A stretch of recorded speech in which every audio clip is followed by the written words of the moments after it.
The following video is for informational purposes only. It is simply the opinion and experience of myself regarding solar. It is not meant to be investment or tax advice. I am not an electrician. I am not and have never been in the solar industry. I am not being compensated by anyone to promote any products. It is always best to consult an expert before making any decisions regarding investments, taxes, and solar. Hi there. Well, another year has passed, and I thought I would show you how my solar system has performed in 2023. Now, this will be the third calendar year that I've had data from my solar system, so we can look at the combined data as well from 21, 22, and 23. And I've also changed electric providers. I am now with Pulse Power, and I have 12 months of bills to look at there. So we'll see how my solar system impacted my electric bill from Pulse. So let's get started. So here's the total energy for 2023, and you can see my house consumption is 7.2 megawatts for the entire year of 2023, and my battery consumption again is close to 1 megawatt, 0.976 megawatts of battery consumption, and my solar produced 14.159 megawatts of energy. And so when we subtract the 14.159 minus the 7.241 and the 0.976, we get a net solar production that I sent back to the grid for others to use of 5.941. So here is the monthly data for 2023. So if we look at it on a monthly basis, you can see as the months went on, my solar consumption, my solar production increased up until the summer months, and then it went back down to in the fall and the winter months again. So the curve looks like this, and that's very similar to the curves that we saw from 21 and 22. And then the consumption follows that same curve. You can see it goes up in the summer months and then back down in the fall and the winter months. So every single month, I produced more solar than my house consumed. So here we're looking at the 2023 percentage of overproduction days per month. So these are the percentage of days in that particular month that my solar produced more energy than my house consumed. So for example, let's take January here. 71% of the days in January of 2023, my solar produced more electricity or more energy than my house consumed. And you can also see 42% of the days in January, my solar system produced double what my house consumed. So 2 times consumption.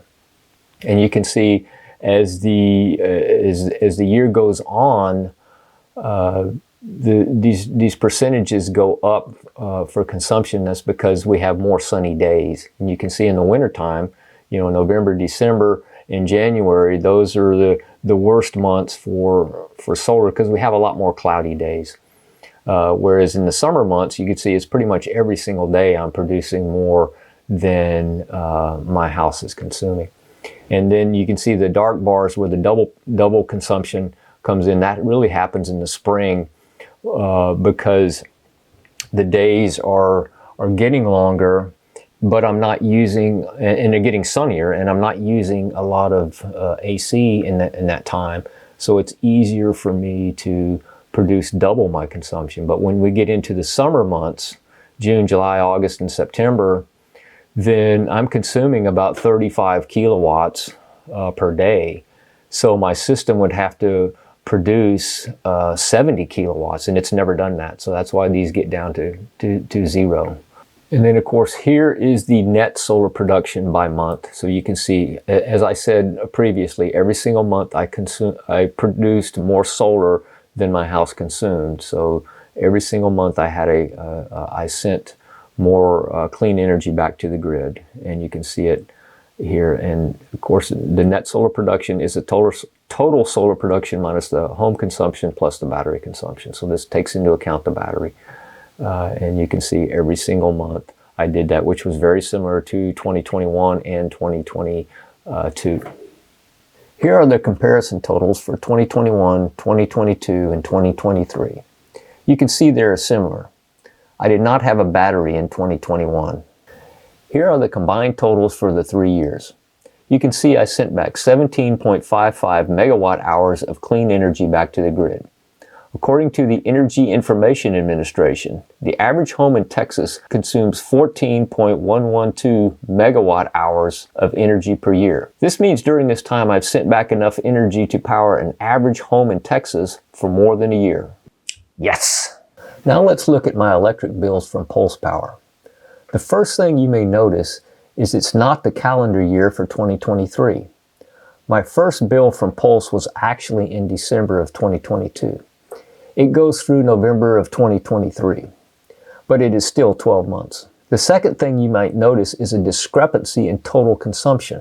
Remember, my total consumption for the 12 months of 2023 was 7.241 megawatts, but this is showing a 12-month consumption of 4.508 megawatts. While the months aren't exactly the same, there should not be this much discrepancy. So how is this explained? The answer lies in how the electric companies get their data. They simply look at how much electricity is imported or drawn from the grid as measured by the meter and charge based on that. However, with solar, the house can immediately use the electricity that is produced. This electricity is not measured by the meter, neither as consumption imported from the grid or production exported to it. Therefore, both consumption and production of someone with solar will be lower to the electric company.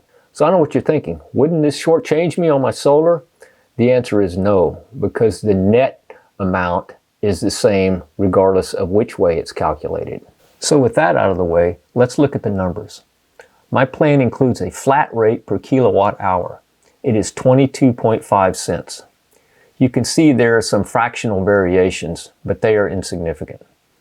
I consume 4,508 kilowatt hours or 4.508 megawatt hours at a rate of 22.5 cents per kilowatt hour. This totaled $1,014.28. Here were the pass-through charges.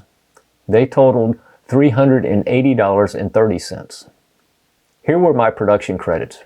Remember, this plan is one-to-one net metering. This means the rate I'm being charged for electricity is the same as I'm getting credit for with my solar. Again, it's 22.5 cents per kilowatt hour.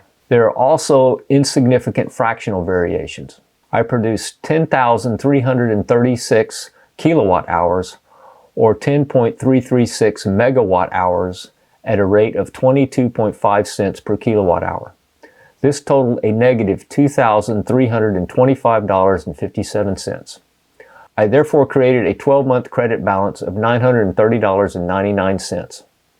Here is a summary of my balance after 12 months with Pulse Power. Because there are pass-through fees, my system must produce more than I consume each month to break even. Here were the break-even percentages for each month. And here are the percentages my system actually produced. You can see my system beat the break-even percentages each month. This is also reflected in the monthly bill balances. They are all negative. Because my system has to overproduce each month to break even, it also lowers the effective buyback rate from 22.5 cents to an average of 18.6 cents. This is still better than a plan that would cap my production at my consumption amount. I would have been left with the pass-through fees, but that is still better if I didn't have any solar at all. Finally, let's compare Pulse Power with my 12-month totals with Green Mountain Energy and Rhythm Energy. Green Mountain Energy was $888.74. Rhythm was $806.38. So those are the three plans that I've had so far. You can see Pulse Power has produced the most credit in a 12-month period, $930. I signed a 3-year deal with Pulse, so I have 2 more years to go with them. So hopefully by the end of that 3 years, I'll have a $2,700. If I do $900 a year, just say on average $900 a year for the next 2 years, I'll have a $2,700 credit with them. And I'll have to look at what they have available after that. If they allow me to keep that credit, then I can go with the non-solar plan. And I can probably go to maybe even 3 years with just paying down that credit and without having to pay anything there. If they don't, then I'll have to start looking at other plans. What I want to look at is, what I'm looking at now is Octopus Energy, and they have a plan where they can extract energy from my batteries and pay me for it, something that's called grid services. I talked about that in an earlier video. They pay $40 a month to extract energy from your battery. So that's what they currently offer now. I don't know if they're going to be offering it in 2 years from now. So it's something to look at, but I'm going to stick with Pulse for these, for the next two years. I think after that, I think one-to-one net metering is done, in Texas. In California, it's done. And in other states, it's going away.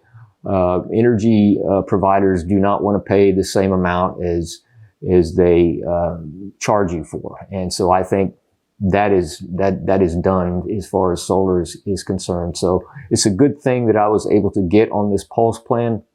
I noticed that Pulse did not offer this plan for very long.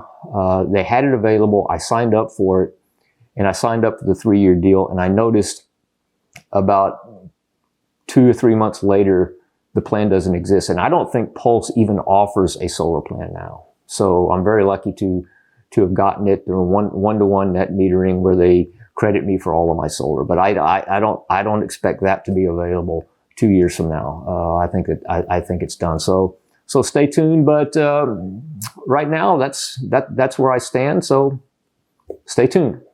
So that's it for this video. In my next video, I want to talk about how I handle a grid down situation.